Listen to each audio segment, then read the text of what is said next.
Hello aspirant. NCERT की series में आप सबका एक बार फिर स्वागत करता हूं। मैंने क्लास 6 की एनसीईआरटी कवर की है, क्लास 12 का पार्ट 1 कवर किया है, क्लास 7 पढ़ रहे हैं। इसमें हमने 3 चैप्टर कवर कर लिए हैं। आज हम क्लास 7 का चौथा चैप्टर कवर करने वाले हैं, जो चैप्टर मुगल के बारे में है। मुगल 16वीं से 17वीं शताब्दी के बारे में ये पूरा चैप्टर डिस्कस किया गया है। इस चैप्टर से कुछ डायरेक्ट क्वेश्चन अभी तक एग्जाम में पूछे जा चुके हैं, चाहे वो स्टेट पीसीएस का एग्जाम हो या यूपीएससी का एग्जाम हो या कोई भी अदर वनडे एग्जाम हो। वहाँ से मैं आपको अभी इसमें पीवाईक्यू भी साथ में करा रहा हूँ ना, तो मैं आपको जो चीज़ें होंगी वो आपको दिखाऊंगा कि कैसे क्वेश्चन पूछे जा रहे हैं और कैसे क्वेश्चन आगे पूछे जा सकते हैं। चलिए हम इस टॉपिक को शुरू करते हैं। जैसे पढ़ते हैं वहाँ पे मिलेगा 16वीं सदी के उत्तरार्ध से इन्होंने दिल्ली और आगरा से अपने राज्य का विस्तार शुरू किया। यानी जो मुगलों ने दिल्ली और आगरा से क्या किया, अपने राज्य का विस्तार शुरू किया और 17वीं शताब्दी में लगभग संपूर्ण महाद्वीप पर अधिकार प्राप्त कर लिया। यानी लगभग संपूर्ण महाद्वीप पर, यह कहते हैं कि पूरे महाद्वीप पर अधिकार प्राप्त कर लिया तो गलत बात है, वो स्टेटमेंट गलत भी हो जाएगा। लेकिन यह है कि लगभग 75% या 80% क्षेत्र पर इनका क्या हो गया था, अधिकार क्षेत्र बन गया था। आगे देखते हैं क्या कहता है। मुगल दो महान शासक वंशों के वंशज हैं।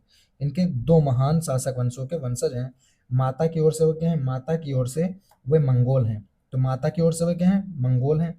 माता की ओर से मंगोल शासक चंगेज खां के वंशज हैं। यानी माता की ओर से वे किसके वंशज है, वो मंगोल के वंशज है। सीधा स्टेटमेंट पूछेगा कि मुगल माता की ओर से किसके वंशज थे, तो किसके वंशज है, मंगोल के वंशज है। यह बात याद रखेंगे। आगे बढ़ते हैं। पिता की ओर से वे तैमूर वंशज हैं। पिता की ओर से वे क्या है, ईरान, इराक एवं वर्तमान तुर्की के शासक जो तैमूर थे उनके वंशज है। तो माता की ओर से वे क्या है, मंगोल हैं। पिता की ओर से वे क्या है, तैमूर हैं। तो ये चीज़ हमें याद रखनी है। दूसरी चीज़ क्या याद रखेंगे हम, कि जो चंगेज खान है यानी जो मंगोल हैं, ये चीन और मध्य एशिया के कुछ भाग पे शासन करते थे। लेकिन जो पिता का तैमूर वंश है उसका, वो जो है वो ईरान, इराक और तुर्की के क्षेत्र पे शासन करते थे।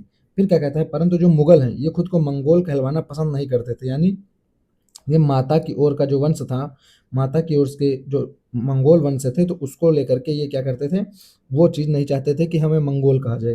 वो तुर्क कहलाने पर खुद को गर्व महसूस करते थे, यानी तैमूर होने पर गर्व का अनुभव करते थे। आगे देखते हैं। जब आगे बढ़ेंगे तो मिलेगा क्या, मुगल शासक बाबर के बारे में।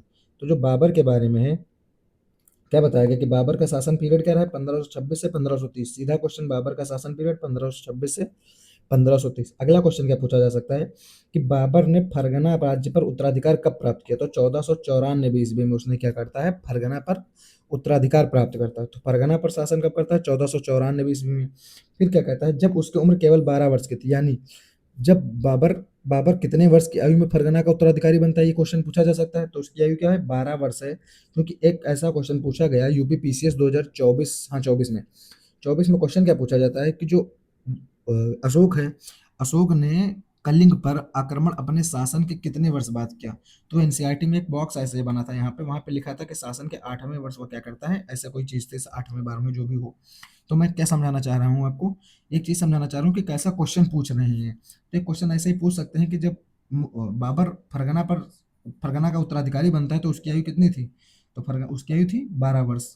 ये याद रखेंगे। आगे देखते हैं क्या करता है, 1504 में वो काबुल पर कब्जा करता है। 1504 में क्या करता है, काबुल पर कब्जा करता है। और 1526 में दिल्ली के सुल्तान इब्राहिम लोदी को कहाँ, पानीपत में हराया और दिल्ली और आगरा को अपने कब्जे में ले लिया।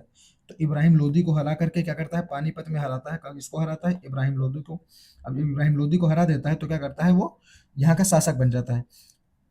अब एक क्वेश्चन मैं आपको दिखाता हूँ क्या पूछा गया। क्वेश्चन पूछा गया कि जो पानीपत की लड़ाई में बाबर ने किसको हराया था। तो बाबर ने किसको हराया, इब्राहिम लोदी को। ये सीधा सवाल एनसीईआरटी से मैं आपको दिखा रहा हूँ कि इसमें कुछ नहीं करना है। आप एनसीईआरटी जब पढ़ते हैं तो उसकी लाइन बाई लाइन से सवाल बना ले रहे हैं। वो क्या कह रहे हैं, पानीपत की पहली लड़ाई में बाबर ने किसको हराया, तो इब्राहिम लोदी को हराया। आगे क्या करते हैं कि जो इब्राहिम लोदी और पानीपत की लड़ाई पराजित हुआ है, जो इब्राहिम लोदी हारा है, ये लड़ाई कब हुई, तो ये लड़ाई हुई 1526 ईस्वी में। अब इसका इसका सोर्स क्या है, इसका सोर्स सेम एनसीईआरटी, क्योंकि क्या करता है एनसीईआरटी, क्या बता रही है, हमें बताती है यहाँ पर कि 1526 ईस्वी में दिल्ली के सुल्तान इब्राहिम लोदी को पानीपत में हराता है। कब हराता है, तो 1526 में। मैंने आपको दिखाया ना, सीधे क्वेश्चन ये यूपी पीसीएस जैसे एग्जाम में प्रीलिम्स में, जहाँ पे एक एक मार्क्स की इतनी वैल्यू है, वहाँ पे आपको देखिए क्या दिखेगा कि एनसीईआरटी से सीधा क्वेश्चन पूछा जा रहा है, जो क्वेश्चन हमें फंबल करके गलत नहीं करना है कभी भी। ठीक है। आगे बढ़ते हैं हम। आगे बढ़ेंगे तो हमें क्या मिलेगा, आगे बढ़ते हैं तो हमें क्या चीज़ें और जो इसमें पढ़नी है, वो है कि 16वीं सदी के युद्धों में तोप और गोलाबारी का पहली बार इस्तेमाल हुआ है। 16वीं शताब्दी के ईस्वी में यानी 1500 से बाद जो युद्ध होते हैं वहाँ पे क्या होता है, गोलाबारी की पहली बार, तोप और गोलाबारी का पहली बार इस्तेमाल हुआ। किसका हुआ है? तोप और गोलाबारी का। ठीक है, अब मैं आपको क्वेश्चन दिखाता हूँ। क्या कहता है कि निम्नलिखित कथनों पर विचार कीजिए। भारत में बाबर के आगमन के कारण क्या क्या होता है भारत में, पूछ रहा है। उपमहाद्वीप में बारूद का आगमन हुआ। फिर क्या कहता है, क्षेत्र में वास्तुकला में मेहराब और गुंबद का परिचय हुआ। आगे क्या कहता है, प्रदेश में तोमरुद राजवंश की स्थापना हुई। फिर क्या कहता है, युद्ध में तोपों की शुरुआत हुई। ठीक है, तो बारूद की चर्चा नहीं है यहाँ पे, किसकी चर्चा है, हम बारीकी से देखेंगे किसकी चर्चा लिखी है, गोलाबारी की है, गोलाबारी और तोप की है। तो यानी बारूद का इस्तेमाल पहले से चला आ रहा था, तो किसकी होती है, तोपों की होती है। तो चौथा स्टेटमेंट तो सही है, लेकिन पहला क्या हो जाएगा, गलत हो जाएगा। तो जैसे हम पहला काट देंगे तो चौथा किस में है, चौथा मात्र एक में है, सी में, तो सी स्टेटमेंट ही सही होगा, मतलब सी ऑप्शन ही सही होगा। तो ये क्वेश्चन करने का सिर्फ एक बेस है एनसीईआरटी, क्योंकि उसमें साफ साफ लिखा है तोपों की शुरुआत तो होती है जब बाबर आता है, लेकिन बारूद की चर्चा नहीं, तो बारूद वाला स्टेटमेंट गलत हो जाएगा। बारूद की जो है चर्चा ये पहले से थी, तो तोप की होती है, तो चौथा सही, पहला गलत। जैसे पहला काट देंगे हम चौथे के पास चले जाएंगे, वो सीधा आंसर निकल आ रहा है। आगे बढ़ेंगे, आगे बढ़ेंगे तो क्या देखेंगे कि यहाँ पर दिया हुआ है कि अकबर के शासन 1605 ईस्वी में, तो अकबर ने जो ये आक्रमण किए हैं उनके बारे में चर्चा की गई है। तो अकबर के आक्रमण का ईयर वाइज यहाँ पे लिखा हुआ है। तो जो अकबर के ईयर वाइज है तो इनको हम देख लेंगे एक बार, क्या क्या देखेंगे इसमें से कि अकबर ने सबसे पहले जो शासन यहाँ पे अटैक करता है वो मालवा पे करता है 1561 में, और 1561 के बाद जब अटैक करता है तो करता है 1568 में चित्तौड़ पर, और उसके बाद जो करता है वो करता है 1569 में रणथंभौर पर, और 1569 के बाद जो अगला अटैक करता है वो करता है 1572 में, और वो होता है गुजरात पे। तो इनका क्रम हमें याद रखना क्या है, मालवा, रणथम सॉरी मालवा, चित्तौड़, रणथंभौर, गुजरात, मालवा, मालवा, चित्तौड़, रणथंभौर, गुजरात। तो ये क्रम है जो याद रखेंगे हम। ठीक है, क्योंकि यहाँ पे देखिए इसी मैप से क्वेश्चन बनाया गया, क्या बनाया गया है कि छायांकित भाग में कालावधि की विशेष अकबर के साम्राज्य को दर्शाता है। क्या कहता है, ए जो है स्वतंत्र देश का परिचायक है। ठीक है, ए। आगे कहता है बी एक नगर की स्थिति को दिखाता है, निम्नलिखित में से कौन सा विकल्प पूरी जानकारी देता है। बी जो है जानकारी देता है, कौन सा कह रहा है। आगे देखते हैं, बी के बारे में पूछ रहा है कि बी एक नगर की स्थिति दिखाता है, निम्नलिखित में से कौन सा विकल्प पूरी सही जानकारी देता है। तो अगर सही जानकारी की बात करें तो 1600 किसके बारे में पूछ रहा है, बी में। तो जब बात करते हैं हम अकबर के शासन पीरियड की, तो अकबर के शासन पीरियड में क्या क्या दिखता है हमें, ए तो एक स्वतंत्र देश हो गया, तो ए जो हो गया इससे कोई मतलब ही नहीं रहा हमारा। आगे क्या कहता है, जो ए है स्वतंत्र देश है, तो स्वतंत्र देश कौन सा है, तो देखते हैं यहाँ पे गोंडवाना और उड़ीसा दो स्वतंत्र देश देखते हैं, क्योंकि बाकी इस कलर से जो भी दिखाया गया है ये तो अकबर का क्षेत्र हो गया, ये वाला ये सब अकबर का क्षेत्र है। ठीक है, ये पूरा अकबर का क्षेत्र हो गया। तो गोंडवाना क्या है, स्वतंत्र है, गोंडवाना क्या है, स्वतंत्र है। तो जब गोंडवाना स्वतंत्र होगा तो बी ऑप्शन कट गया। अब बचा कौन सा, ए में गोंडवाना है। ठीक है, ए में गोंडवाना हो गया।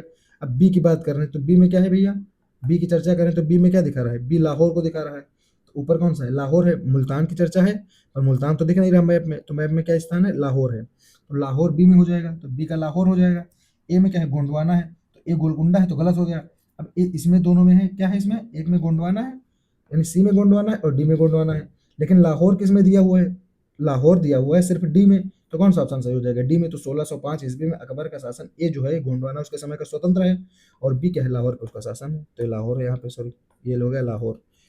तो ये क्वेश्चन जो पूछा गया, सोचिए अगर ऐसे क्वेश्चन इस मैप से पूछे जा सकते हैं तो ये क्वेश्चन जब आएगा तो आपका दिमाग हिल जाएगा पूरी तरह से। लेकिन जब आप एनसीईआरटी के मैप को अच्छे से कवर किए होंगे तो इस जैसी चीज़ें होंगी वो आप अच्छे से कर पाएंगे। ठीक है, आगे बढ़ते हैं। आगे क्या कहते हैं कि जो मुगल हैं ये ज्येष्ठाधिकार के नियम में विश्वास नहीं करते थे, कि जो सबसे बड़ा बेटा होगा वही राजा बनेगा, ऐसा नियम मुगल नहीं मानते थे। वो कौन सी परंपरा मानते थे, वो कहते थे कि सहदायद की मुगल और तैमूर वंशों की प्रथा प्रथा जो है वो उसको मानते हैं। वो क्या मानते हैं, सहदायद की मुगल और तैमूर वंशों की प्रथा को मानते हैं, लेकिन वो ज्येष्ठाधिकार का नियम नहीं मानते। ये हो गया। आगे, जो जहांगीर की माँ है वो कच्छवा की राजकुमारी, एक सीधा स्टेटमेंट कभी भी पूछा जा सकता है कि जहांगीर की माँ किस वंश की राजकुमारी, तो कच्छवा की राजकुमारी है। कच्छवा एक क्षेत्र है, कच्छवा की राजकुमारी के बारे में सीधा क्वेश्चन पूछ सकता है कि जहांगीर की जो माँ है वो किसकी राजकुमारी, तो कच्छवा की है। ठीक है, आगे देखते हैं आगे क्या मिलेगा। आगे बढ़ेंगे तो आगे मिलेगा कि मेवाड़ की सिसोदिया राजपूत लंबे समय तक मुगलों की सत्ता स्वीकार करने से इनकार करते रहे, परंतु जब वो हारे तो मुगलों ने उनके साथ सम्मानवीय व्यवहार किया और उनकी जागीरें उनको वापस कर दी। ठीक है, तो यानी मुगल क्या करते थे, मुगल अपनी अधीनता स्वीकार कराते थे फिर उस पर पूरी तरह से अपना अधिकार कर लेते थे।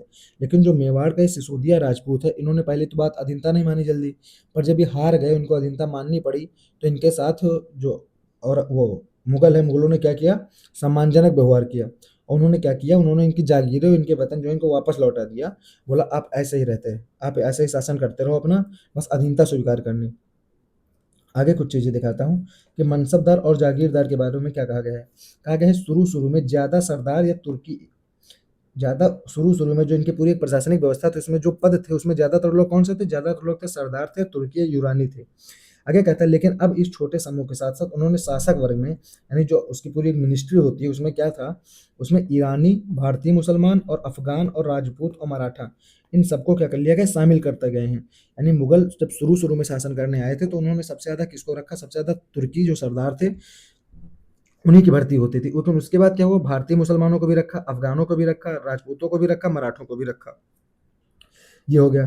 फिर आगे कहला कि मुगलों की सेवा में आने वाले नौकरशाह मनसबदार कहलाए, यानी जो लोग भी इस सेवा करते थे, मुगलों की सेवा में जो-जो लोग आते थे, वो सारे लोग क्या कहलाए? वो कहलाए मनसबदार।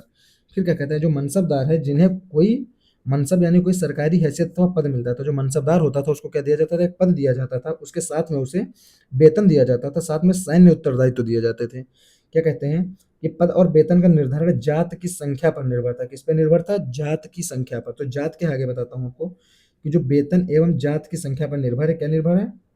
पद और वेतन का निर्धारण क्या था? जात की संख्या पर निर्भर है। तो जो जात की संख्या जितनी अधिक होती थी, दरबार में अभिजात की प्रतिष्ठा उतनी ही बढ़ जाती थी और उसका वेतन उतना अधिक होता था। क्या मतलब है? जात की संख्या क्या होती थी? एक सिस्टम था कि आप इतने घोड़े रखेंगे, आप इतने घुड़सवार बनाएँगे, तो सबकी सेना होती थी। तो हर सेना का एक क्या होता था? नेतृत्वकर्ता होता था। जो नेतृत्वकर्ता क्या कहलाता था? मनसबदार कहलाता था। अब जो मनसबदार के अंडर जैसे मान लीजिए एक के अंदर 10,000 घोड़े हैं, एक के अंदर 5,000 घोड़े हैं, एक के अंदर 1,000 घोड़े हैं, तो क्या 10,000 वाला सबसे सर्वश्रेष्ठ हो गया? तो उसे उच्च पद दिया जाता था, उसे उच्च वेतन दिया जाता था और क्या कहते थे, तो उसे राजा के उतने ही पास बैठाया जाता था और साम्राज्य में उसकी प्रतिष्ठा क्या थी? उतनी ही ज़्यादा थी। आगे क्या कहते हैं, जो सैन्य उत्तरदायित्व मनसबदारों को सौंपे जाते थे, उन्हीं के अनुसार उन्हें क्या होते थे? घुड़सवार रखने पड़ते थे। यानी जिसका जितना बड़ा पद, उसके पास उतने अधिक घुड़सवार। तो क्या कहते हैं, मनसबदार जो हैं, ये घोड़ों को दगवाते थे और सैनिकों का पंजीकरण करवाते थे, यानी घोड़ों को दागने की प्रथा थी। आगे मनसबदार अपना वेतन राजस्व एकत्र करने वाली भूमि के रूप में पाते थे, यानी नगद वेतन नहीं दिया जाता था, इन्हें क्या दिया जाता था? एक भूमि दे दी जाती थी, एक लैंड दे दी गई और बोल दिया गया कि इससे जो राजस्व होगा वो आपकी आय होगी, वही आपका वेतन होगा। क्या कहते हैं? जिन्हें जागीर कहते थे। जो इन्हें राजस्व के एकत्र करने के लिए जो भूमि दी जाती थी, उस भूमि को क्या कहते हैं? जागीर कहते हैं, जो तकरीबन इक्ताओं के समान थी। यानी जो इक्ता प्रथा मैंने आपको दिल्ली सल्तनत के समय पढ़ाई थी, तो इक्ताओं के लगभग समान है, परंतु क्या कहते हैं, मनसबदार जो हैं, मुक्तियों से भिन्न अपने जागीरों पर नहीं रहते थे। यानी इनको एक जागीर तो दी गई है कि आप इस क्षेत्र से राजस्व कमाएँगे, इस क्षेत्र से आपकी आय होगी, लेकिन ये अपनी जागीर पे रहते नहीं थे। क्या कहता है आगे कि कहते हैं उन पर प्रशासन तो करते थे पर वहाँ रहते नहीं थे। फिर क्या कहते हैं, उनके पास अपनी जागीरों से केवल क्या शब्द लगा है? केवल राजस्व कर एकत्रित करने का अधिकार था। यह राजस्व उनके नौकर उनके लिए एकत्रित कर देते थे। ठीक है? आगे दिखाता हूँ कि क्वेश्चन क्या पूछा गया यहाँ से। आगे क्वेश्चन पूछा गया कि जो अकबर की क्या है लोकप्रियता के क्या कारण हैं? अकबर की लोकप्रियता के लिए मनसबदारी व्यवस्था अभी पढ़ा रहा हूँ आपको, तो मनसबदारी व्यवस्था अकबर की लोकप्रियता का कारण है। यानी ए ऑप्शन सही होगा। तो जब ए ऑप्शन सही होगा तो आप बी को काटेंगे, सी को काटेंगे, ए और डी के साथ जाएँगे। अभी मानिए बाकी चीज़ें आपको नहीं पढ़ाई हैं, ये सारी चीज़ें अभी नहीं पढ़ाई, लेकिन एक ऑप्शन पढ़ाया हूँ। तो एक ऑप्शन से आप 50-50 क्वेश्चन को सॉल्व कर पा रहे हैं, वो भी एनसीईआरटी से केवल। जो क्वेश्चन यूपीपीसीएस जैसे एग्जाम में पूछे जा रहे हैं, वहाँ आप क्या कर पा रहे हैं? एनसीईआरटी पढ़ के केवल 2 ऑप्शन एलिमिनेट कर दे रहे हैं और 50-50 में आप आ गए हैं। अभी आपको आगे पढ़ाता हूँ तो आप ये पूरा क्वेश्चन बना पाएँगे इसी एनसीईआरटी पे। आगे क्या मिलेगा? आगे देखते हैं कि अकबर के शासनकाल में इन जागीरों का सावधानीपूर्वक आकलन किया जाता था। यानी अकबर के समय ये जो जागीरें हैं, इनका क्या करता था? अकबर आकलन करवाता था, ताकि इनका जो राजस्व हो मनसबदार के वेतन के तकरीबन बराबर ही रहे। यानी जो मनसबदार है, उनका जो वेतन दिया जाता था, जो उनसे राजस्व होता है, वो लगभग बराबर रहे। लेकिन दिक्कत क्या हुई कि औरंगज़ेब के शासनकाल तक पहुँचते-पहुँचते मनसबदार के वेतन से बहुत कम था। यानी क्या कह रहा है, जो राजस्व मिलता है, वो मनसबदार के वेतन से बहुत कम हो गया था। ये किसके टाइम पीरियड की बात है? तो ये टाइम पीरियड है औरंगज़ेब का। आगे क्या लिखा है, मनसबदारों की संख्या में भी अधिक वृद्धि हुई। यानी औरंगजेब के समय क्या होता है, औरंगजेब के समय मनसबदार का वेतन तो कम हो जाता है, राजस्व जो मिलता है वो मनसबदार के वेतन से कम हो गया, क्योंकि उस भूमि से राजस्व की प्राप्ति कम होने लगी। लेकिन दिक्कत कहाँ पे आई कि जो उस समय के वो था जागीरों की संख्या, अब जागीरों की संख्या घट रही है, लेकिन मनसबदारों की संख्या क्या है, लगातार बढ़ रही है। तो ये प्रॉब्लम आ गई उसके समय राजस्व की। आगे क्या कहते हैं, जब्त और जमींदार के बारे में क्या कहा गया है कि जो इनकी आमदनी है मुगलों की, इसका सबसे ज़्यादा ज़रूरी सोर्स क्या है, जो सबसे ज़्यादा नेसेसरी थी, वो थी ये पैसा कहाँ से कमा रहे हैं, ये कमा रहे हैं किसानों की उपज से मिलने वाला राजस्व। यानी सबसे ज़्यादा किसानों के ऊपर जो राजस्व कमाते हैं, वहाँ से इनकी सबसे ज़्यादा आय होती है। क्या कहता है, जो किसान है वो ग्रामीण कुलीन यानी कि मुखिया या स्थानीय सरदारों के माध्यम से राजस्व देते थे। यानी जो गांव के लोग हैं, यानी जो किसान हैं, वो किसको राजस्व देते थे, या तो सरदार को देते थे या फिर मुखिया को देते थे। आगे क्या कहते हैं कि अकबर के एक राजस्व मंत्री हैं टोडरमल। कौन है अकबर के राजस्व मंत्री? टोडरमल ने 10 साल की कालावधि के लिए कृषि की पैदावार और कीमत और कृषि भूमि का, यानी भूमि के साथ साथ पैदावार का भी और उसके साथ कीमत का भी, तो तीनों चीजों का सॉरी, क्या कीमत, पैदावार और भूमि, सबका क्या क्या सर्वेक्षण किया, जो 10 साल पकड़ते थे। यही पद्धति क्या कहलाई? यही पद्धति कहलाई दहसाला पद्धति। ठीक है, आगे देखते हैं कि प्रत्येक फसल पर नगद के रूप में कर राजस्व सुनिश्चित किया गया, यानी हर फसल पर कर राजस्व सुनिश्चित किया गया कि हर फसल का एक अलग अलग कर राजस्व होगा। फिर क्या गया, प्रत्येक सूबे या प्रांत को राजस्व मंडलों में बांटा गया। जो बड़ा सूबा था उसको कई राजस्व मंडलों में बांट दिया गया, और प्रत्येक की हर फसल के लिए राजस्व दर की अलग सूची बनाई गई, यानी हर एक फसल के लिए अलग अलग राजस्व दर की एक सूची बना दी गई। और जो ये व्यवस्था है, पूरी व्यवस्था क्या कहलाती है? जब्त कहलाई। जब्त इसी व्यवस्था को कहा जाता है। लेकिन जो यह व्यवस्था थी, यह उन्हीं स्थानों पर प्रचलित थी जहां पर मुगल प्रशासनिक अधिकारी भूमि का निरीक्षण कर सकते थे। यानी ये व्यवस्था गुजरात और बंगाल में नहीं हो पाई, क्योंकि वहां पे इसका भूमि का निरीक्षण ही नहीं हो पाया। आगे देखते हैं, इससे रिलेटेड कुछ क्वेश्चन देखते हैं हम। तो जैसे जब्ती प्रणाली के बारे में मैंने बताया, क्या बताया? ये व्यवस्था क्या कहलाती थी? जब्त कहलाती थी। तो जब जब जब कहलाई, तो ये जो व्यवस्था है, अब क्या कहता है कि जो जब्ती प्रणाली है, जब्ती प्रणाली किसकी उपज है? तो किसकी उपज है? अकबर की उपज है। भैया किसके साल में बात हो रही है? अकबर के शासनकाल की बात हो रही है, तो अकबर की उपज है। ठीक है, अगला क्वेश्चन क्या है? टोडरमल किससे संबंधित है? तो टोडरमल माल गुजारी सुधारों से संबंधित। मैंने आपको क्या पढ़ाया? जो टोडरमल है अकबर के राजस्व मंत्री हैं टोडरमल, तो राजस्व किससे संबंधित चीज है? तो ये माल गुजारी से संबंधित है। अगला क्वेश्चन क्या देखते हैं कि टोडरमल ने किस क्षेत्र में ख्याति अर्जित की थी? तो टोडरमल ने भू राजस्व के क्षेत्र में क्या किया? ख्याति अर्जित की। आगे क्या कहता है कि अकबर के काल में भू राजस्व व्यवस्था की एक प्रसिद्ध नीति आईने दहसाला, यानी 10 साल में जो ये क्या करते थे? सर्वे करते थे। किसकी देन है? तो ये टोडरमल की देन है। ठीक है, तो क्या याद रखना, ये टोडरमल का हो गया। आगे बढ़ेंगे, आगे बढ़ेंगे तो क्या चीजें मिलेंगी? आगे बढ़ने पर मिलेगा कि जो उस समय भ्रष्टाचार को दिखाया गया, तो क्या मतलब सीधा समझ में आता है कि उस समय भ्रष्टाचार था, ऐसा नहीं था कि अकबर के समय भ्रष्टाचार नहीं था। आगे बढ़ते हैं, क्या मिलेगा? अकबरनामा और आईने अकबरी के बारे में है। ये सबसे ज्यादा इंपॉर्टेंट पैराग्राफ है यहाँ से। क्यों? अकबर क्या है? अकबर के दरबारी कवि कौन है? अबुल फजल। तो अकबर ने अबुल फजल को आदेश दिया कि उसके शासनकाल का इतिहास लिखा जाए। तो अबुल फजल ने यह इतिहास क्या किया? 3 जिल्दों में लिखा है। कितने जिल्दों में? सीधा क्वेश्चन पूछेगा कितने जिल्द हैं, तो 3 जिल्दों में लिखा गया। अभी यूपी आरओ का एक एग्जाम हुआ था 2025 में, तो वहां पे क्या पूछा गया कि कितने जिल्द हैं? तो 3 जिल्द थे। अब क्या कह रहा है कि इसका एक शीर्षक है अकबरनामा। अब पहली जिल्द में क्या बताया गया? पहली जिल्द में अकबर के पूर्वजों का बयान है, यानी अकबर के पूर्वजों के बारे में पहली जिल्द में बता दिया गया है। इसके बाद क्या कह रहा है कि दूसरी में क्या कहा गया है? अकबर के शासनकाल की घटनाओं का है। तो अकबर के शासनकाल में जितनी घटनाएं घटी हैं वो दूसरी जिल्द में वर्णित है। लेकिन तीसरी जिल्द किसके नाम से? आईने अकबरी के नाम से। तो अकबरनामा की अगर पूछ ले कि जो इतिहास लिखा जाता है अकबरनामा, इसकी कौन सी जिल्द आईने अकबरी है? तो वो है थर्ड वाली। तीसरी जिल्द क्या है? आईने अकबरी है। क्या कह रहा है? इसमें अकबर के प्रशासन का है वर्णन, घराना अकबर का क्या था? सेना के बारे में, राजस्व, साम्राज्य के भूगोल के बारे में क्या है? वर्णन किया गया है। और इसमें फसल का, पैदावार का, कीमत का, मजदूरी का और राजस्व का विवरण भी दिया गया है। अब मैं क्वेश्चन दिखाता हूँ। क्वेश्चन पूछा गया कि अबुल फजल द्वारा अकबरनामा की तीसरी जिल्द क्या है? तो अभी मैंने आपको क्या बताया? आईने अकबरी। ये क्वेश्चन 2023 में यूपी आरओ में पूछा गया। ठीक है, इसके अलावा एक क्वेश्चन और है। एक क्वेश्चन और क्या था? ये क्वेश्चन अभी मैंने आपको पढ़ा, ये भी करवा दो कि अकबरकालीन सैन्य व्यवस्था किस पे आधारित है? तो मनसबदार पे। तभी मैंने मनसबदार के बारे में आपको पढ़ाया था। तो अकबरकालीन सैन्य व्यवस्था किस पे आधारित है? मनसबदार पे। क्वेश्चन सीधा पूछा गया। फिर क्या कह रहा है? अकबर ने जिस मनसबदारी प्रणाली को लागू किया वह किस देश से उधार ली गई थी? तो याद रखना है मंगोलिया। ये यहाँ तो एनसीईआरटी से नहीं है, लेकिन मैं आपके साथ में कराया दे रहा हूँ कि मंगोलिया से क्या हुआ था? उधार में ली गई प्रणाली थी। आगे क्या देखते हैं?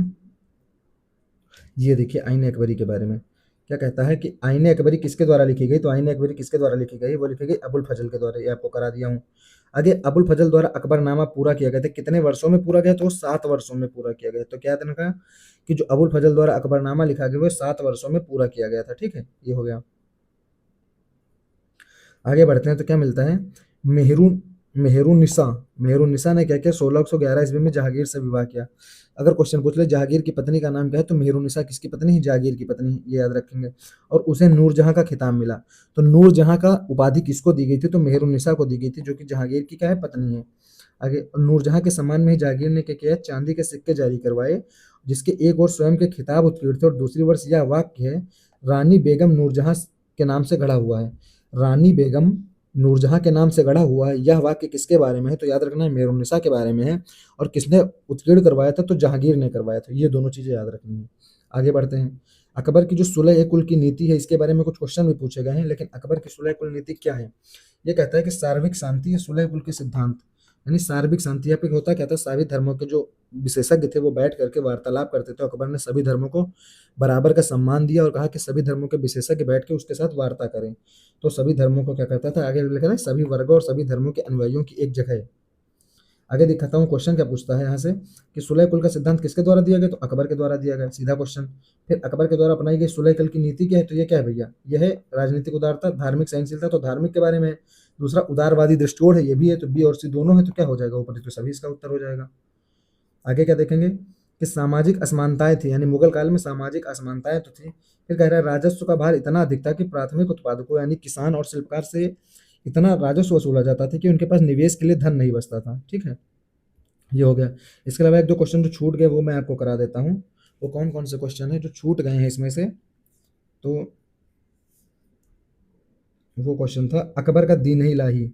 ये क्वेश्चन है, अकबर ने दीन इलाही कब शुरू किया? तो याद रखना है 1582 में शुरू किया है। अकबर ने दीन इलाही कब शुरू किया? तो 1582 में शुरू किया है।